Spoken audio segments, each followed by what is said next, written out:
here from Sage Investors, and I'm here to do a quick mind map analysis of my most recent investment decision, which was to buy shares in Under Armour, ticker symbol UAA. This video can also be heard in podcast form. You can download it through my website, sageinvestors.ca, or through Apple Podcasts. Every time I'm evaluating a potential stock that I might want to buy, I always ask myself a series of questions. It's usually the same questions. And once I've answered these questions, I usually have a pretty good idea whether I want to go buy the stock or avoid the stock altogether. So what I want to do here is walk you through my answers to the questions as it related to Under Armour, and to try to see if this was a stock that might be worth picking up right now. So what got me interested in Under Armour was the fact that the share price had fallen from, it was around the $27 mark, and it fell all the way down to around the $18 mark. Just to give you some disclosure, as the stock I've owned in the past, and it wasn't a very good investment decision, as I proceeded to lose the last time I owned it. The previous time that I owned it, I lost almost 37%. So I'm thinking going into this, I was a little bit hesitant to get into it, given the fact that this is a stock that I've invested in the past and in which I've lost money. And that's natural, right? That's a common behavior we have as people, as humans, is the whole loss aversion kind of bias that we're against to it. But I thought this is at the time, even when I owned the stock the previous time, I liked the stock and I liked the company, and it was just a bad time. The numbers just didn't work out. The math didn't work out. And so, following my playbook, I was down over 20% on the stock, so I immediately executed it. So just a little bit of disclosure there. But again, the stock was trading around around the 27 range, and then just proceeded to drop to around 18. It had a pretty bad earnings report that the market did not like. So this is a pretty out of favor stock right now. And I'll get to that a little bit later more when we talk about valuation. But first things first, let's take a look at the company. So first question I always ask myself anytime I'm looking at a company is, what do they do? What do they sell? What is their value proposition? What makes them unique as a company in terms of the products and services that they own? So when we look at Under Armour is essentially an apparel company, sports apparel. So essentially clothing. They sell clothing, shoes, some equipment, sports equipment. I would call them sort of part of this new mode of apparel called the athleisure segment, which is wearing kind of sporty clothes, but they're not wearing sporty clothes that you could wear in a social setting or in a casual environment or a office environment. It's kind of that fusion between business casual apparel and sports apparel. And in a certain sense, when I look at Under Armour, I would almost classify them as a little bit of a luxury brand, because in the sense that there is the quality of the goods of their clothing is pretty high. It's pretty high quality clothing. This is clothing that's not going to very durable, very flexible stuff. That's not going to you wear. It's not like a fast fashion kind of materials that they use. It's a very high quality, durable type products, and their price points are pretty mid to high range from that side of it. So essentially, Under Armour, clothing company, sports apparel company.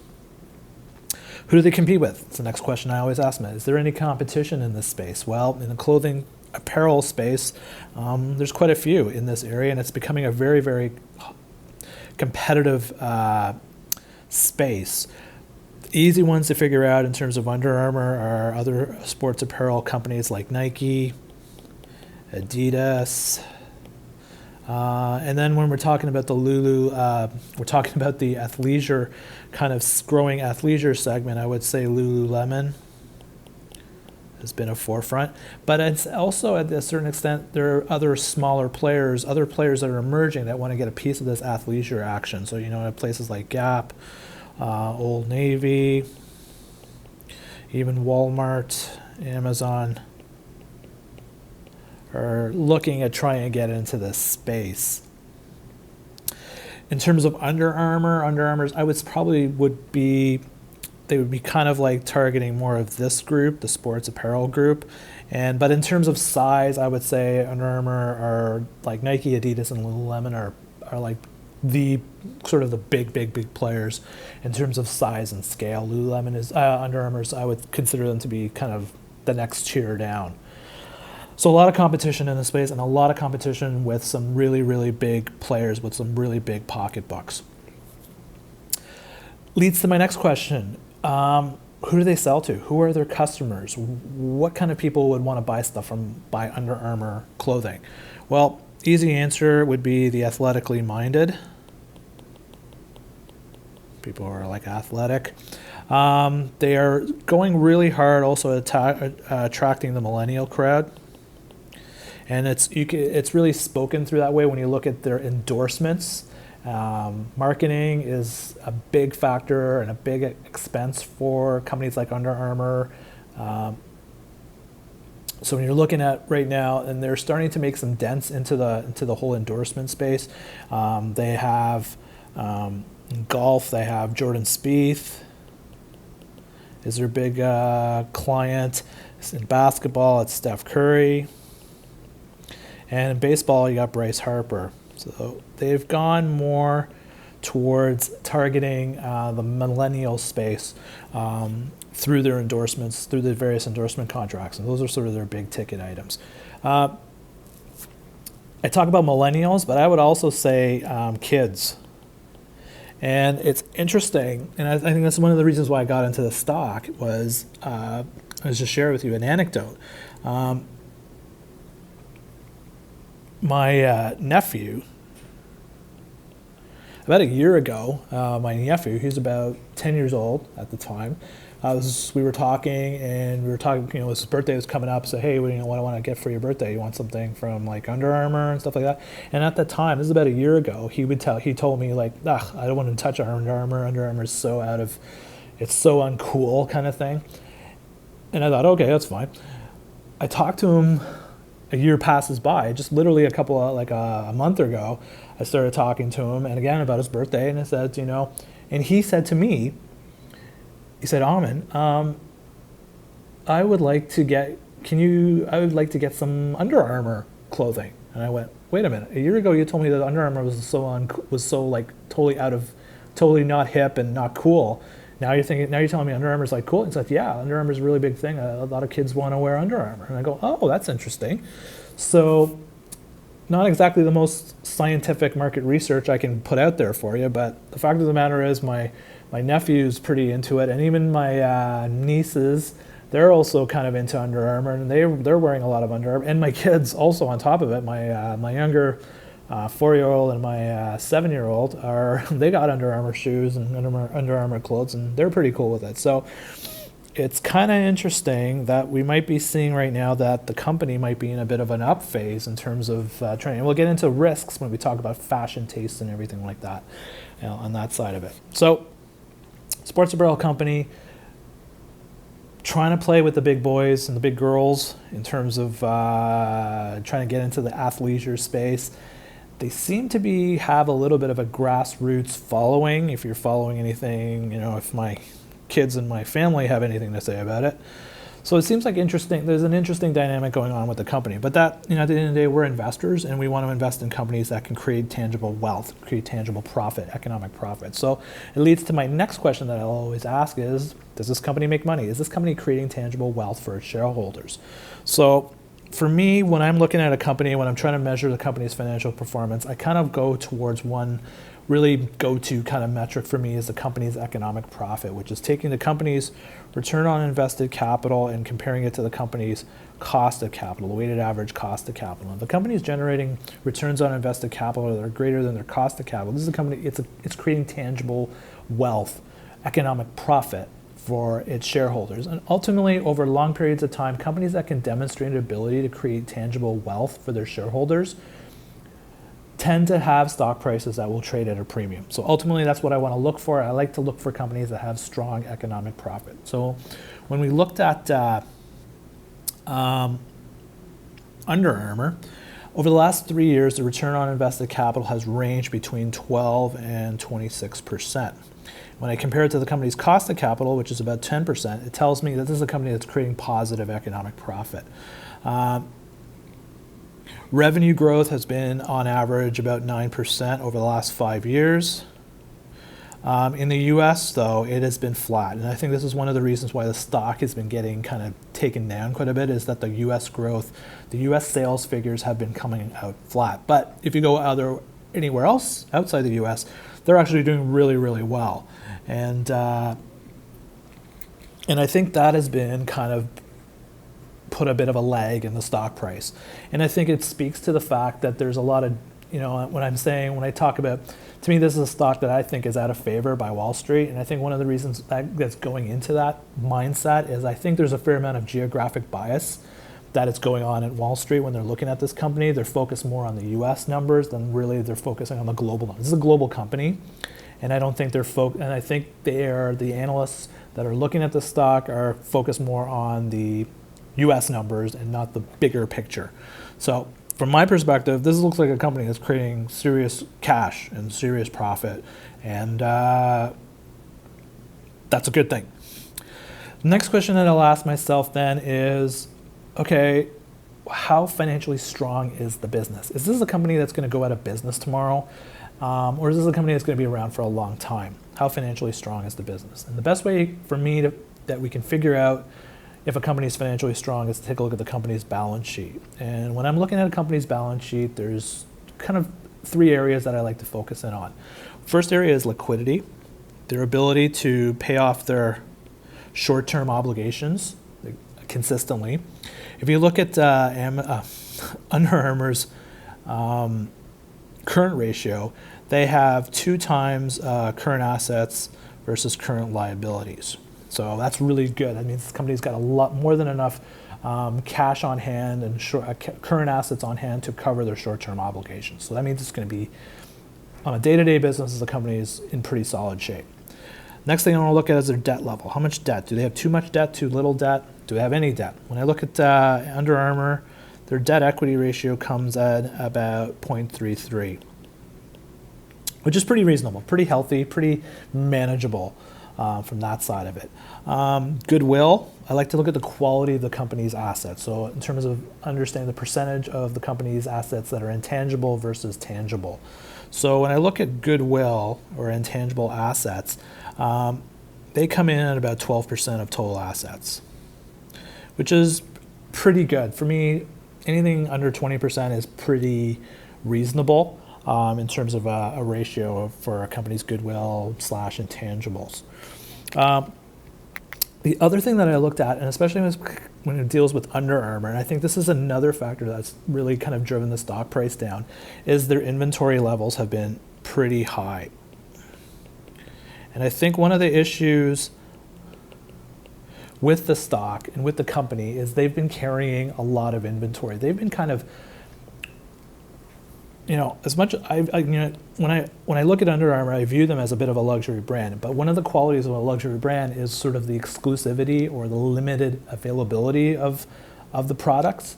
And the thing with Under Armour, I think they've gone to a point where they've actually, I think, overexposed themselves. But I think they've saturated the market with too much product, and I think that has been a risk factor that has taken the stock down. And so, from what I understand, the company is actually, I think, has recognized this and is now taking some concrete steps to reduce their inventory. And I think that's a really good thing going forward, because I think there's been too much discounting going on with their products, with their clothing, and I think it's kind of diluted the brand. And this kind of feeds into the next question, which I like to look at, which is, what are the risks that a company is facing? What is out there in the business environment, the economic environment, social environment that could take the company down? And so with Under Armour, there's a few risks that it inherits. And one is the concept of, one is the concept of dilution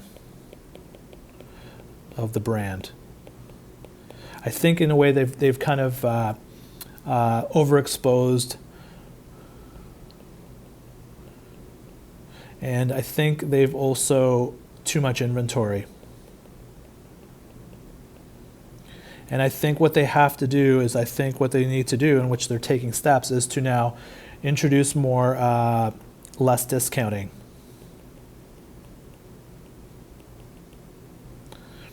That's a risk, the dilution of the brand. This is, to me, it's a luxury brand, but I think it's a brand that's being diluted. And once a luxury brand dilutes the brand, tries to go a little bit too mainstream, it risks diluting the brand, and it's really hard to get itself back up. And so I think part of what's driving the stock downward has been, I think, a recognition by consumers that Under Armour is not exactly the most exclusive thing compared to a Nike or compared to an Adidas or a Lululemon.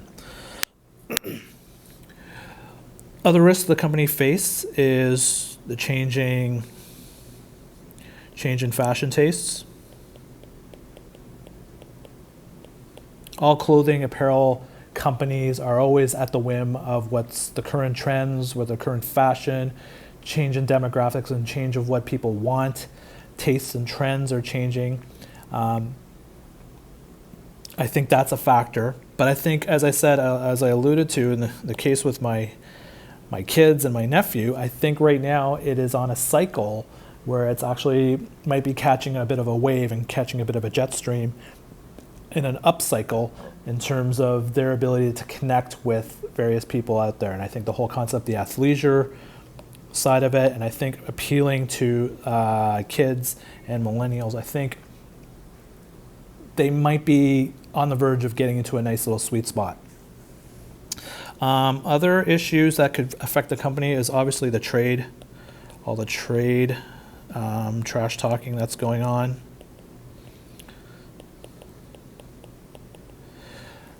Could have a player. Interesting thing with Under Armour, it is actually not a big player.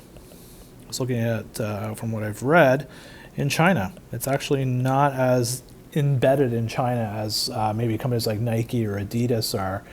So that might be actually a bit of an advantage. It might be able to sidestep some of the issues with all the trade trash talking that's going on and all the impacts of tariffs that are going on that side.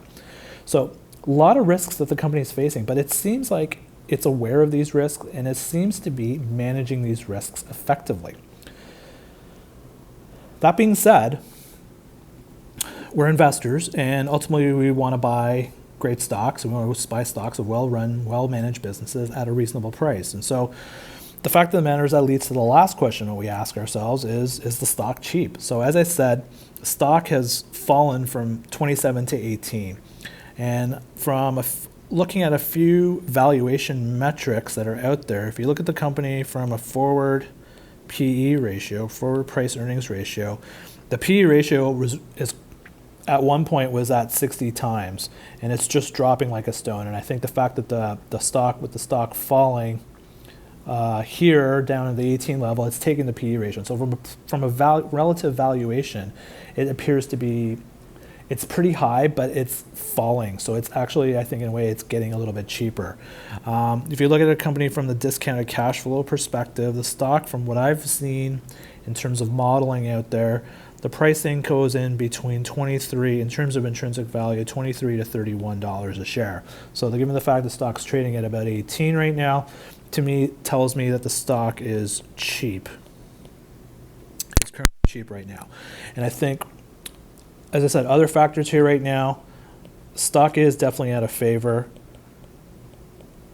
The analysts really took it down quite a bit, and I think there is a little bit of geographic bias built into the stock that makes it has been weighing it down. So right now, it's not a popular company, but again, when I'm looking at the stock, it seems like it's selling a product in a product in an area which is a fair amount of growing demand. It's more than holding its own in terms of marketing.